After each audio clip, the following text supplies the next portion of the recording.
We're here to interview Byron Black. Byron was born in Cleburne, Texas, December of 1940. He served in active duty in the United States Navy from 1958 until 1961. Highest rank attained was an E3. My name is Dale Dexheimer. I am no relation to Byron.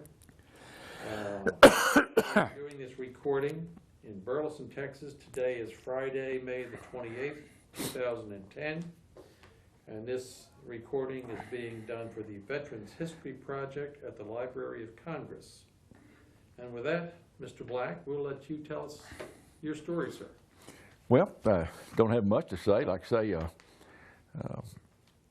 I first joined the Naval Reserve and was at the Naval Air Station in Grand Prairie. Weekend stuff, you know, and like a reservist do. Was a student at Cleburne High School. I wasn't a very good student.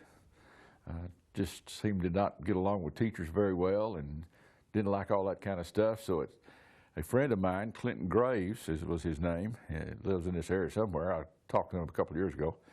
He and I decided that we would quit high school and join the Navy. Since I was already in the Naval Reserve, that was the direction that I decided to take, was to join the real Navy, as they called it then.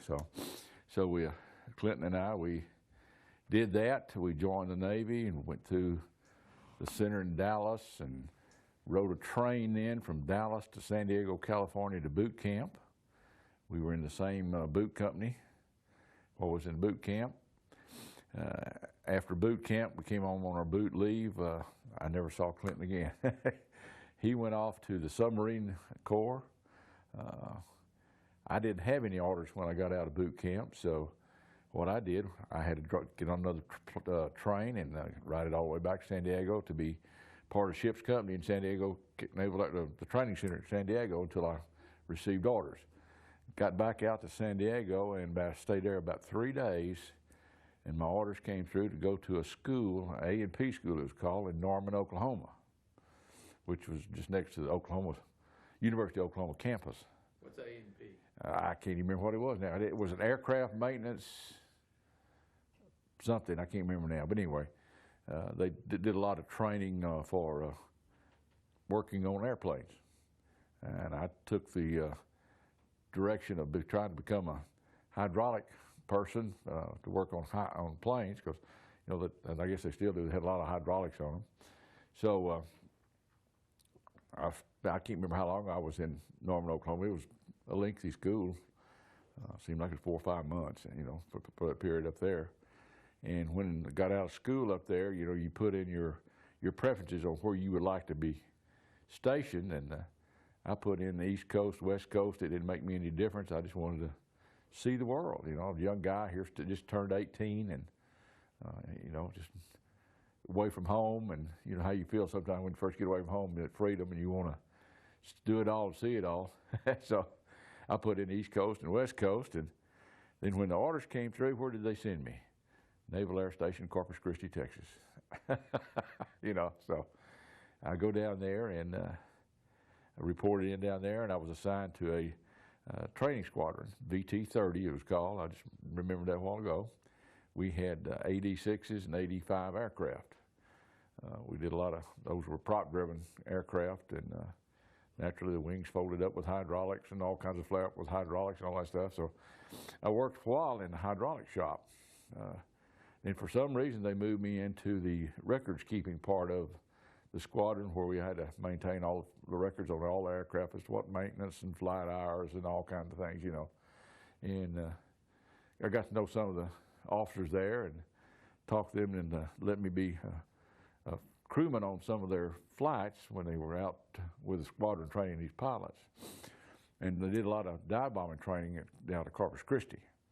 And we go out down on South Padre Island, way down there. I don't know how far down there, where the people don't go anyway. And they had targets on the beach, and I'd ride with the instructor in the AD-5s, and then the students were in the AD-6s, and they would come in and they would do dive bombing runs on the targets. And we'd circle the targets, you know, round and round and round. And And my job then was to call the shots on how close they were coming to the target, you know. And I did that quite a bit. And then lots of times when they would take a squadron out on a cross-country flight, I would get to ride with the instructor in the right-hand seat, and we would lead the squadron and do things. You know, so that was a pretty good experience for a young man to do that, and fly in formation and just see how it all was. And they had the IFF systems in there, identification for interflow, you know, that was on my side of the plane, and he would tell me what to do, and I'd do it, you know, and that sort of stuff. And it was a good experience, and did that. We also, during that period of time, we trained a lot of Vietnamese pilots.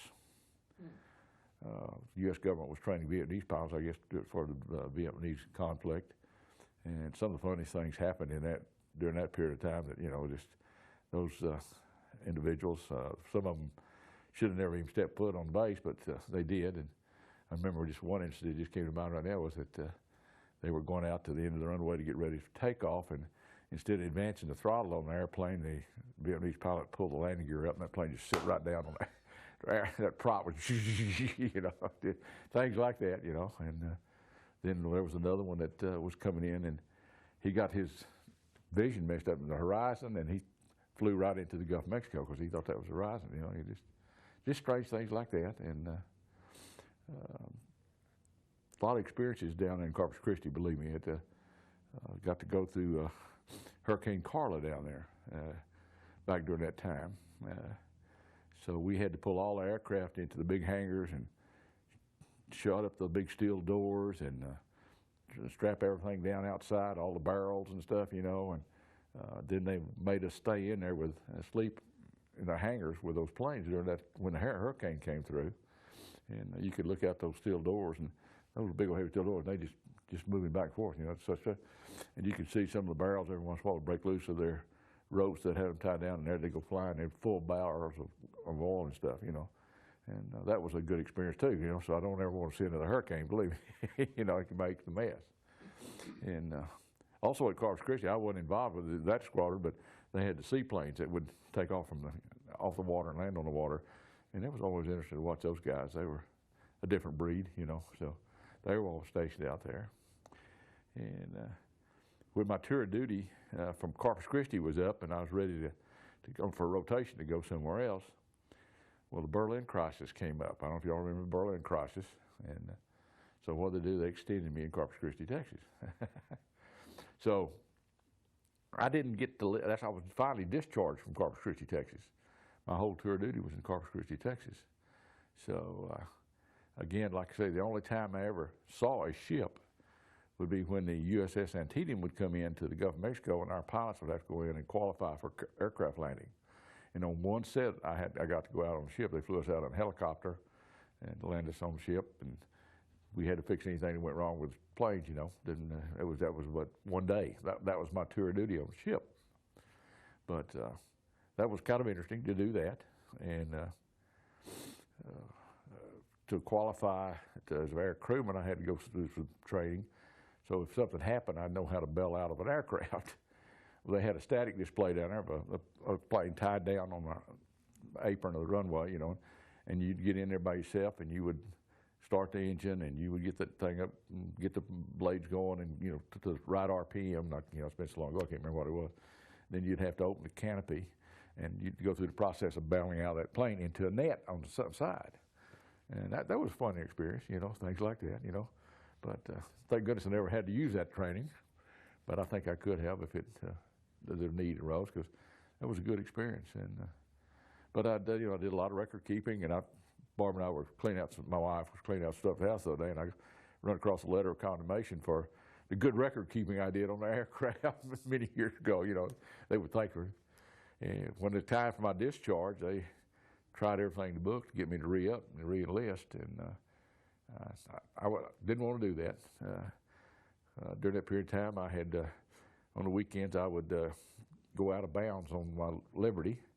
I would come from Corpus Christi to Cleveland, Texas, where Mom and Dad lived, and probably 99% of the time I'd hitchhike.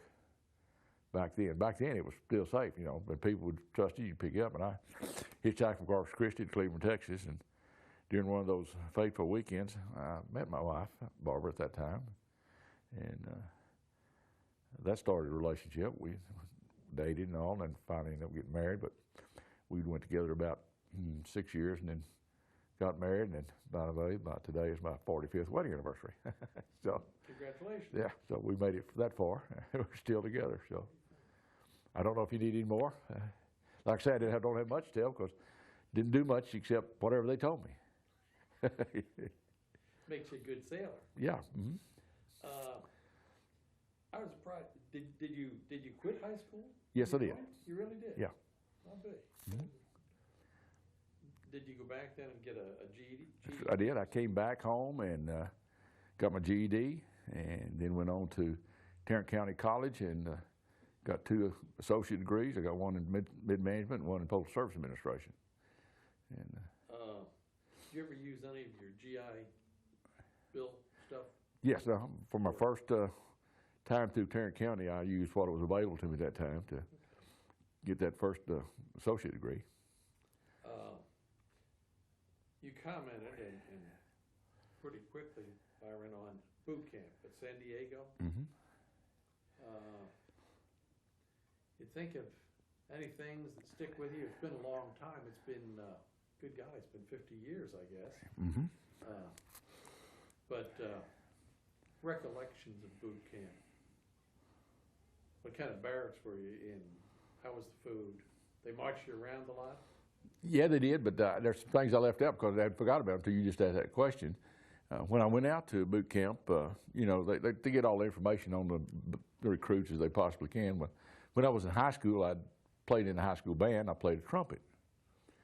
So about midway through the normal boot camp with my original group, they wanted to know if I'd try out for the Drum and Bugle Corps at San Diego.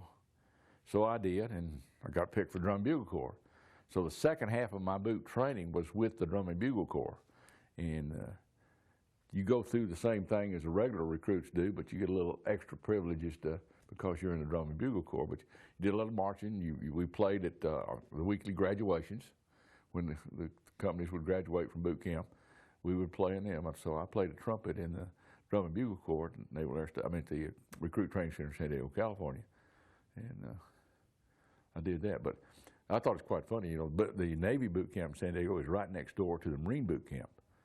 And those devils would wake us up in the morning out there marching. You know, they hit it early and they're really gung-ho and hollering, going to go right down the fence, and our barracks was right along the fence road there. And that was a good experience because those Marine Corps guys would wake us up. And as far as the barracks, it was a normal barracks, what you see, bunk beds, you know, stuck every place you could do, and big bathroom where big line of mirrors and sinks so you could shave and shower and all that kind of stuff. And then did a little KP while I was out there. You know, everybody gets to enjoy that, you know, kitchen patrol. And to see the cooks and how they cook all that big recipes versus a normal recipe that you'd cook at home was amazing, you know. And yeah, had clean tables and do all that kind of stuff. They send you to this A&P school at Norman. Do you have any special aptitude, or did you have any special desire to work with airplanes or anything, Byron? No, I think because I was at the Naval Air Station in the reserve is one reason they probably sent me there. Just guessing, you know.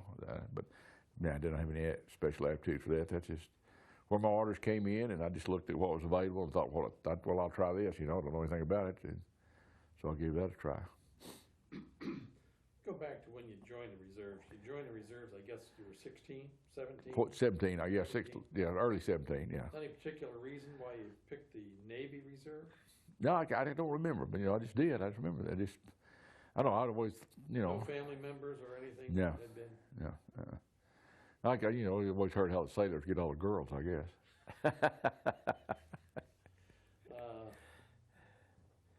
The experience with the Vietnamese pilots, was that a language problem, or they just were not suited to be airplane pilots?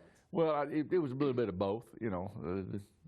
For me, as an enlisted man, just keeping records and listening to them talk to their flight instructors, you could tell there was a communications difficulty going on, making them understand some of the things that they were talking about. And then there's always a few that, you know, didn't need to be there. There were some good ones there. Don't look me wrong. There were some good ones there too, but there was a few that really should not have been there. How long was their training, Byron? Do you have any? I remember. Well, they'd already had flight training somewhere else, Okay. but they were coming in there to get qualified on these AD-6s because that's what they were used a lot of in Vietnam. They did the dive bombing. Seemed like they were there for 6 weeks maybe, and then a new group would come in. You went out and spent your afternoon on the Antietam.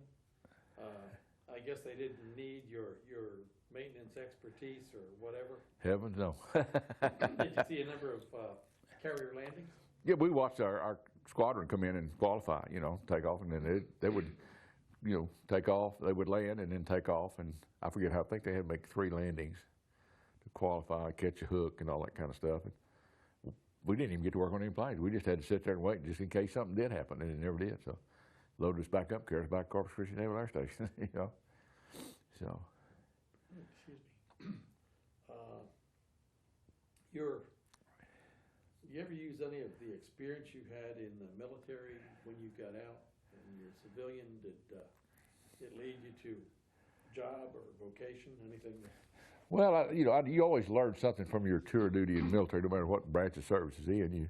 You learn a lot of self-discipline, and being a young person as I was, you make a lot of mistakes, and you try to correct those mistakes. And like I said, when I got out, I got married pretty soon and started a family. And, sure, you use some of that self-discipline that you learned and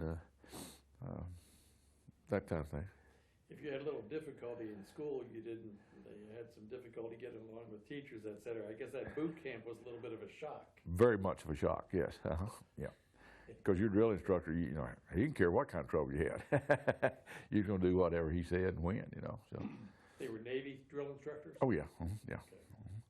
Most of them were chief bosun mates or chief petty officers. Okay, sir. Well, I don't have anything else. Do you have anything you might, any people in particular that you would have remembered? Obviously, you remember the fellow you enlisted with. Mm-hmm. But is there anybody else in your tour enlisted, a chief when you were down at Corpus, or an officer that maybe had some?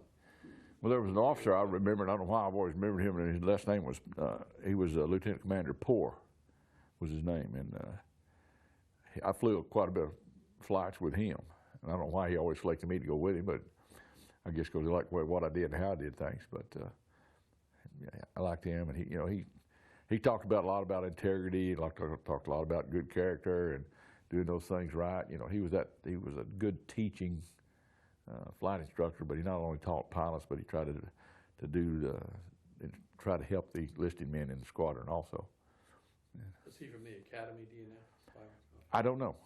I didn't. I just knew that he was lieutenant commander, and he would request me, and I'd go with him. And we just developed a good relationship. Matter of fact, he had one trip from Corpus Christi to Naval Air Station Dallas, and he said, "Byron, you want to go home for the weekend?" And I said, "Well, yeah, I'd love to." Well, come on, we're going to take the squadron up to NAS Grand Prairie. Fly with me. So we did, So I did, and got to come home, and then Barbara got to drop me back off over there when I went back. And came home Friday night and went back Sunday afternoon. Exactly. Mm-hmm. Good duty. It's good duty, yeah. That one was, yeah. Didn't have to worry about catching a ride on the highway. Yeah, those days of hitchhikers are kind of gone. They're gone. They're not around anymore. Nobody trusts anybody anymore. So. And that's one of the things that comes out in these interviews, really, things that we forget about that were commonplace. Yeah. We all hitchhiked.